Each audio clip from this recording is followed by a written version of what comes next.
জমি বন্টনের বেলায় কখনোই আনরেজিস্টার্ড বন্টননামা দলিল করবেন না। আমার হাতে একটি আনরেজিস্টার্ড বন্টননামা দলিল আছে। এই বন্টননামা দলিলটি তারা 2001 সালে করেছে, কিন্তু সেই বন্টননামাটায় যেই পক্ষগণ ছিল ওই পক্ষগণ ওই বন্টননামা দলিল এখন স্বীকার করে না। কারণ হচ্ছে ওই বন্টননামা দলিলটি রেজিস্ট্রি হয় না। আপনি যে বন্টননামা দলিল মূলে জমি ক্রয় করবেন বা যে বন্টননামা দলিল মূলে জমি ভাগ করবেন, ওই বন্টননামা দলিলটি অবশ্যই রেজিস্ট্রিকৃত বন্টননামা দলিল হতে হবে।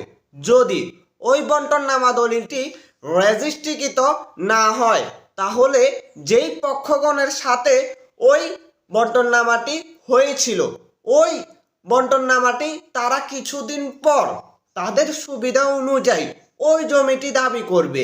এখন সেই ক্ষেত্রে অন্য ওয়ারিশ যাদের সাথে বন্টননামা হয়েছিল, অর্থাৎ আনরেজিস্টার্ড বন্টননামা দলিল হয়েছিল, এরকম বন্টননামা দলিল হয়েছিল, ওই বন্টননামাটি যখন মানবে না, তখন কিন্তু আপনার কিছুই করার থাকবে না।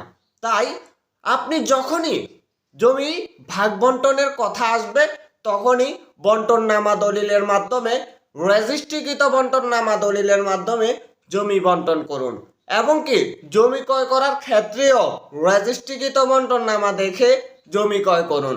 তা না হলে মৌখিক আপোষ চিহ্নিত মতে, মৌখিক দখল মতে এইসব কথার কিন্তু ভিত্তি থাকবে না।